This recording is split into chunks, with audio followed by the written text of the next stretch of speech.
Hi, Morag. Hi there. Can you see us all? Yeah, I can see most of you. Hello. Wave to Morag. I think we're about 35, 40 people sitting here. Okay. And I've just told the crowd that you will tell us all about the Natural Change Project and how you've worked and tried to change the Scottish educational system via Okay. that. So, I don't know if you want to talk, and then we take the questions afterwards for the last 15 minutes. Sure. I was going to say, if I talk, if there's anything I say that people don't understand or I spoke too fast, please just wave at me and let me know, and we can do that as we go along. Okay. Okay. Oh, are we ready? Yes, we're ready. Okay. Well, very good evening, everyone. It's really nice to be speaking to you. I'm sorry for carbon reasons and time reasons I can't be with you there in Sweden. My name is Morag Watson. I work for WWF Scotland, and my job is to change government education policy in Scotland. So the function of our schools, our colleges, and our universities is to teach people to live sustainably on our planet. So WWF Scotland has been working on this agenda for 25 years now, and I personally have been working on it for about 10 years. And what we found is we were making progress and things were going forward, but not as fast as we wanted them to. And the other problem we found was that we spent a lot of time talking to the same people. When we organised meetings, it would be the same group of people who turned up every year, and we were talking to ourselves over and over again. And although we were meeting with people who were working in the organisations we wanted to influence, these people didn't have that much influence themselves. They couldn't change their organization strategy. They didn't have control over the budgets. So there was a limit to how much they could do. And all our research and our experience had told us that really big change happened when leaders were behind it and when the leader of an organization helped make things happen. So what we decided to do is that we needed to get out of the group of people we were speaking to and engage with leaders from across the education system. And we wanted to build their commitment to sustainability. But it wasn't enough for them to know about sustainability. We wanted them to really care in their hearts about it and to have a real passion for working on this agenda.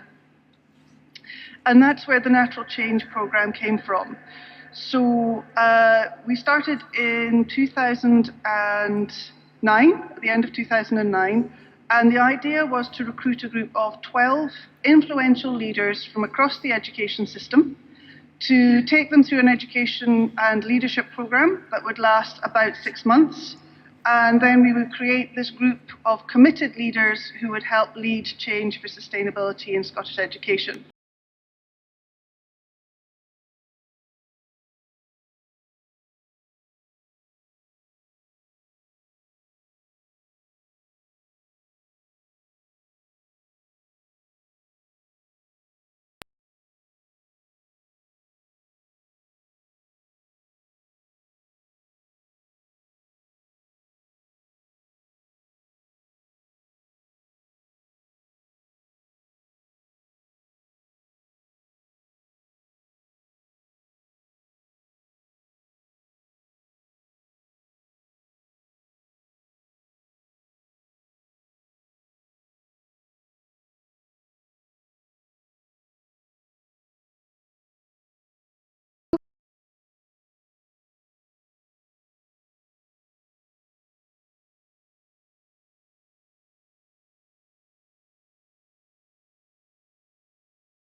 Yes, we're here, and you haven't talked for 45 minutes. You've talked for 30, so Have I? it's Oh. perfect. Oh yes, I It's have. yes, Sorry, it is I'm looking perfect. at the long one. So there's time for questions, and if anybody would like me to explain a bit more about anything, please do just ask. Any questions here? And please, can you just come step forward so that you can see Morag and she can see you while you're asking the question.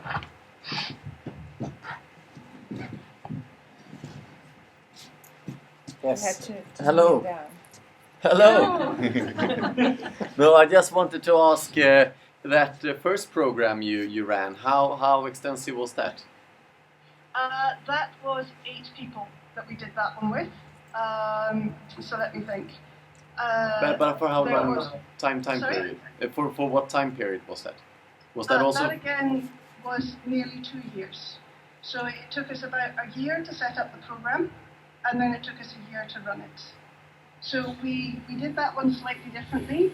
We did 3 workshops of going away, and in the second one we did it twice for longer periods of time, because we found that you really needed people together for quite a set period of time, at least 5 or 6 days, to really get things moving. So that was quite important. Okay. Thanks. Anna? There are more people coming?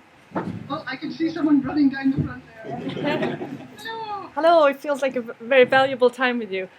So I just wanted for you to clear up the 16 times you met with the second group. Was that 16 always days. 16 days? Yes. Were they all solos and sharing afterwards, or did you do something else? What else did you do in workshops?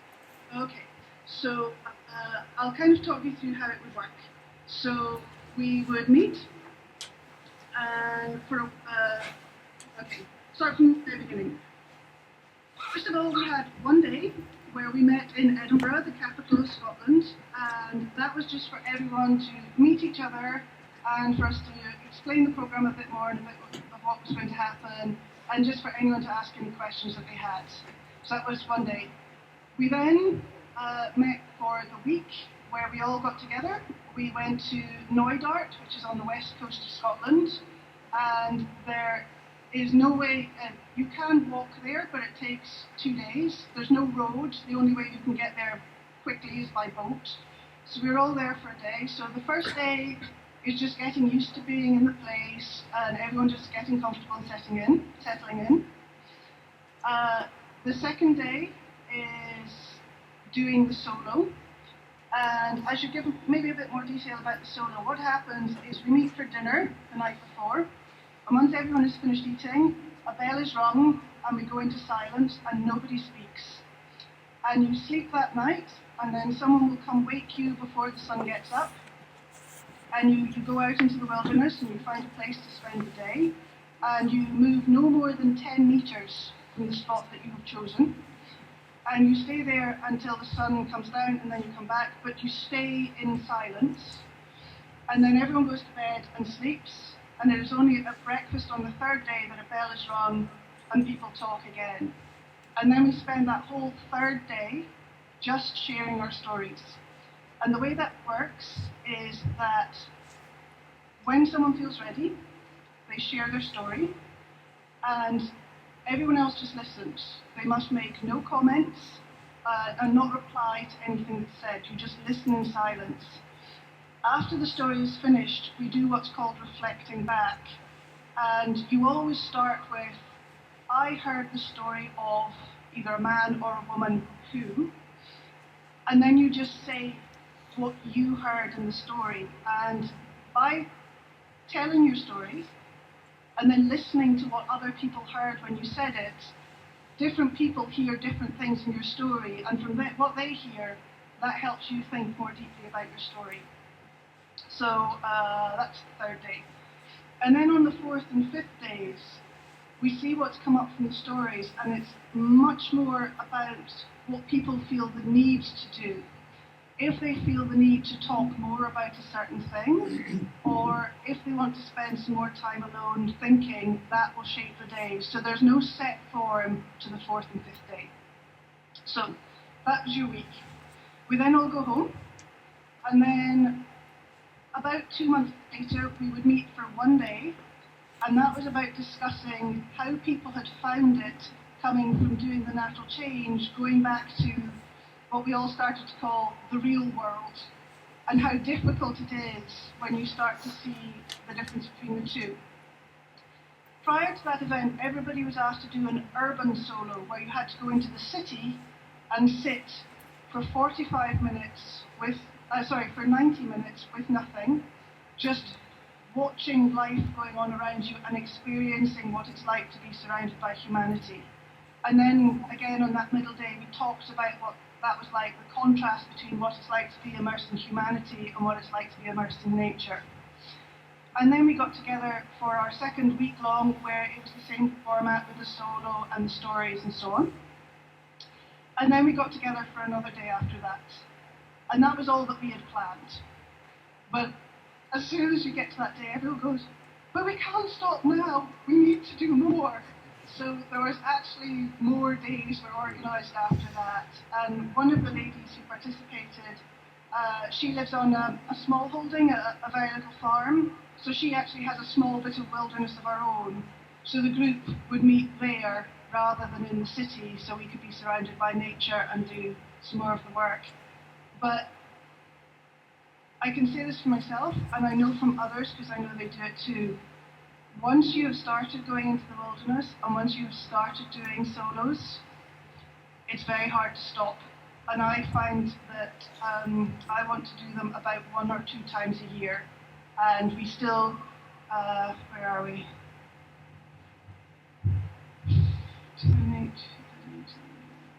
Yeah, about 4 years on from the first project, that group, they still have a reunion every year where they pay for themselves to go off to the wilderness, and they pay the facilitators to run the workshop for them. And it's been the same for my group. When we can, we get together about once or twice a year and we do solos again. It's a bit, I was talking about how the process feels like pushing the clutter out of your head and letting new things in. But that's kind of like tidying up your house. You get your house nice and neat and tidy and everything the way you want it. But over time, everything comes back in again, and it feels the same with your mind. After a while in our culture, everything starts to come back in, and you have to do more work to push it all back out again to be able to think in new ways. Sorry, that was a very long answer to a short question. But I hope that helped you understand a bit more about the full process. Okay, here comes another question.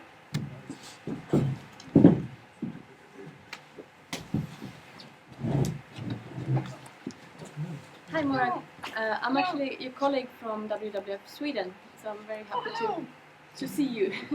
And thank you for your Mostly great... I work with Gunilla, so it's, it's good to meet a new person. She's my boss actually, so she's great. I wonder, do you have ways to measure the results? What are you like giving to or presenting to your the people that fund the project? This has been a really big question. How do we measure? And the biggest problem is, how do we measure how much of the change was because of the Natural Change Project and how much of it would have happened anyway? And the simple answer to that is, we've stopped trying. And we now talk about an ecology of change. It's like looking at an ecosystem, that there are so many things going on in it. You can never say that this thing led to that thing.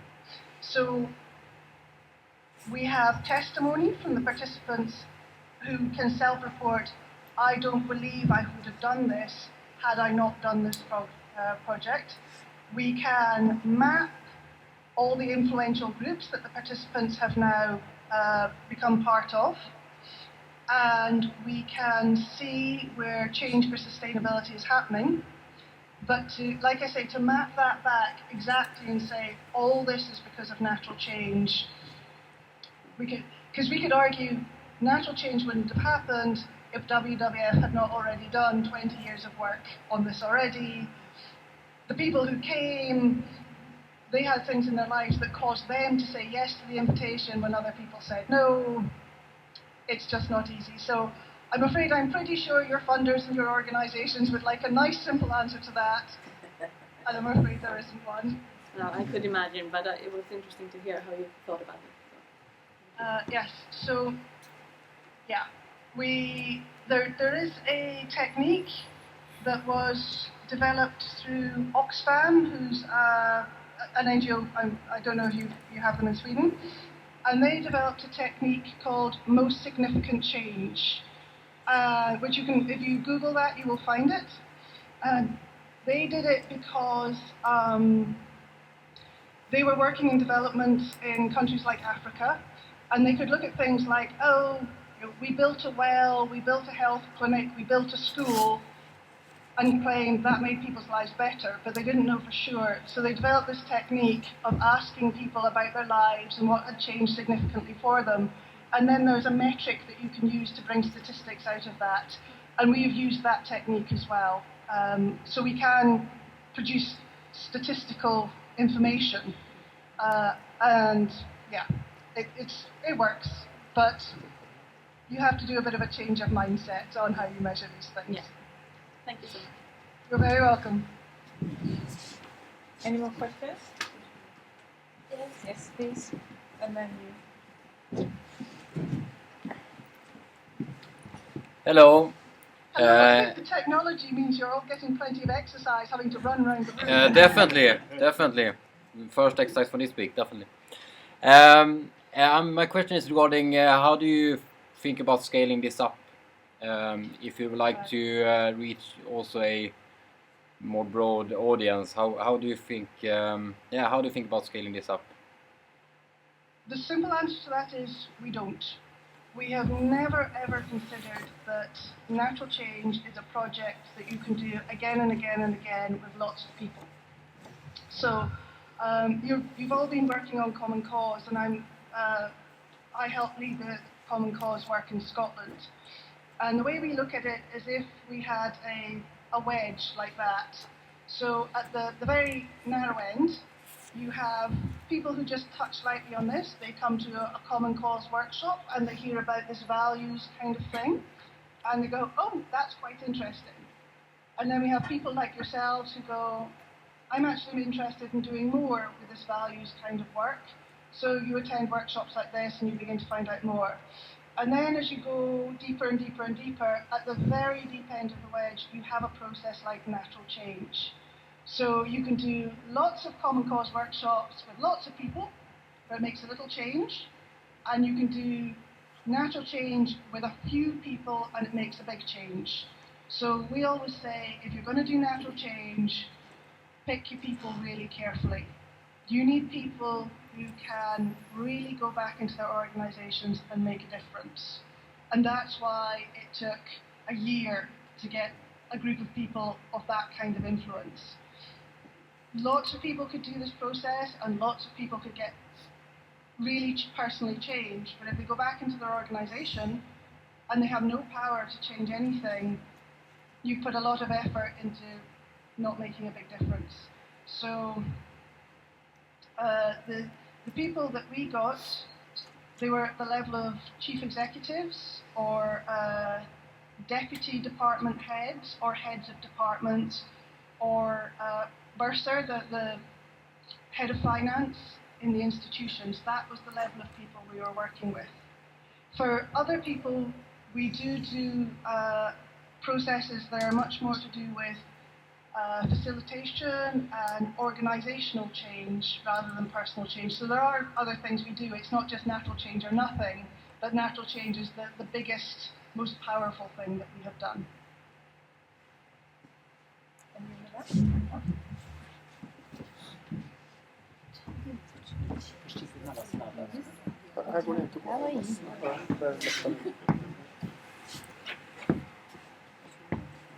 Sorry, the technology is making me do strange things. I keep trying to look around the side of the screen to see more, but it doesn't quite work that way. Hi, Hello. I'm Margareta. I'm very curious to know if you somehow have used art in order to support this natural change. If you can tell me something about that. Interesting that you should ask that, because one of the people who participated in Natural Change on the second time, her name is Debbie, and she is the head of pedagogy at an institution we call the Royal Conservatoire of Scotland. So that is our institution where we train our singers and our ballet dancers and our actors, the people who will become opera singers and will go on to do Shakespeare on stage. And we were very surprised that she said yes, she wanted to do the programme. And art is a very big part of what she did, and a very big part of how she expresses herself. And I come from a very scientific background, and I express myself very much through facts and figures. And actually our facilitators and Debbie brought a lot of expressing yourself through art, through using different parts of your intelligence rather than just the verbal and intellectual, the artistic. And also a lot of myths and legends came out. Scotland, because of our connection with Scandinavia, there's actually a lot of our traditional legends are very close to the Norse legends as well. And a lot of that came out in storytelling and came out in the artwork. So yes, we did use it a lot. On the blogs, you will actually see various bits of artwork and sculpture that people did.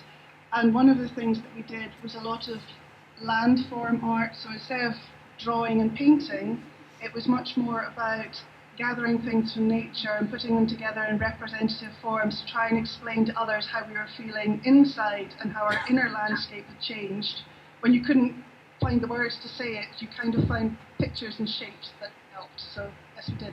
And I should say, this was one of the most surprising outputs of the project, that Debbie went back to the Royal Conservatoire of the ballet dancers and the opera singers, and she talked to her senior management team about sustainability and about culture change, and they said, we are the guardians of culture in Scotland. We are the most important cultural institution. If we're not contributing to culture change, who on earth is? So the people who train the ballet dancers and the opera singers have put sustainability and their whole strategy for the entire organisation. As WWF were going, we never thought we would be able to influence anything like that, but it turned out that we did. So yes. And one of the things that they've been doing is looking at how performance art and theatre can be used to engage people in sustainability when a lot of people really don't engage with the science and the facts. So that's one of the things that's being taken forward. Yeah, I started to think about it when you said that you wanted to bring in humanity. So you said that you wanted to push out technology and bring in humanity. So it's logical, isn't it? It was an interesting thing that, so I had done the Natural Change Project, and then we have something which we call the Gathering of the Clan, which is when anyone who's done natural change, we organise reunions in Knoydart, and you can come for the week and do the soloing again. And the last time I did it, it was a very curious sensation. It was like, you know when you take a beam of light and you put a crystal in it and it splits into a rainbow, and you have all the different pieces, red and yellow and purple and blue. It kind of felt like society makes us split that way. And there are bits, the intellectual bit and the logical part of you, which is okay to present in public. And when you go to a meeting, you can talk about logic and you can talk about facts, but you're not allowed to talk about your feelings. And you're not allowed to say, when I picture this, it looks like this in these colours, because if you do, people think you're a little strange. And what the natural change has felt like is if I can bring all those different aspects of me, the bit of me that's a scientist, an artist, who feels the pull of myths and legends, who is just fundamentally an animal and part of nature, I can bring all those things together and focus them together onto the task of sustainability, instead of just being allowed to use one or other aspect of myself. And that's a very personal feeling. I don't know if it's like that for everyone, but that's a way of explaining it. So I do art a lot more than I used to. Great to hear. Thank you. Welcome. We have one more question, but we're also running out of time and battery for the computer, as I can see. Yeah. So do you have a Short question. short question? We don't know about the answer though. But Hi, I'm Peter. Hi.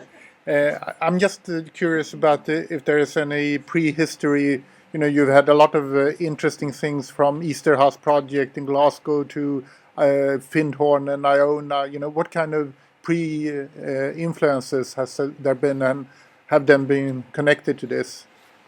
Yeah. Well, in Scotland, I'm sure it still goes. There was an institution called the Centre for Human Ecology, and you'd be amazed how many people who have been part of natural change and contributed it to along the way were there. So Dave Key, who's the chief facilitator, he used to lecture at the Centre for Human Ecology. Osbert, who's helping me take this forward in Scotland, he used to run it. Most of us have contact with Findhorn over the years. So the natural change didn't come out of nowhere.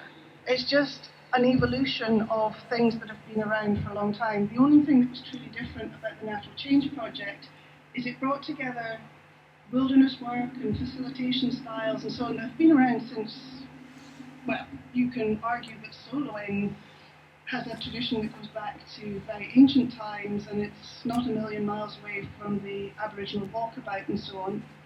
So we brought those together with more modern facilitation techniques. And the thing that I brought to it and that we brought to the project was a policy focus. We said we want to bring these techniques together, we want to use them with a group of people for the very specific reason that we want to change the way education policy is in Scotland, and therefore the way education happens in Scotland. I'm not aware of any other project that has done it with that kind of focus. I'm aware of there are other leadership projects where people are self-selecting, so they come across the course and they decide to do it, and they do it for their own reasons, and it changes them, but never, to my knowledge, specifically focused by an organisation bringing together a specific group of people to get change in a specific area. So that was the thing that was different. Säg något om kaka och Kasper. Vadå? Att de pratar om kaka och cake. Med Kasper? Det vet jag inte vad det var. Okay, sorry. Pella was trying to tell me what to do and she couldn't explain it. Well, thank you so much, Morag. And since we have recorded you, we will put this on YouTube so that we can watch it again and listen to you. And we're really, really grateful that you could take the time. So, You're very welcome. do you want to say bye to Morag and wave to her? Thank Okay. you very much. Thank you. Thank you. Thank you. Thank you. If anybody is interested in knowing more about the Natural Change Project, there's a website which is naturalchange.org.uk, and there are reports and so on that came out of the project. So if anybody's interested in those, you have my email address. Please, if people would like it, do pass it on, and Yes. I'll be happy to share any other details. Thank you. Thank you very much. Good night, everyone. Okay. And, have a lovely evening. Okay. Bye. Bye. Thanks a lot. Bye. Thank you.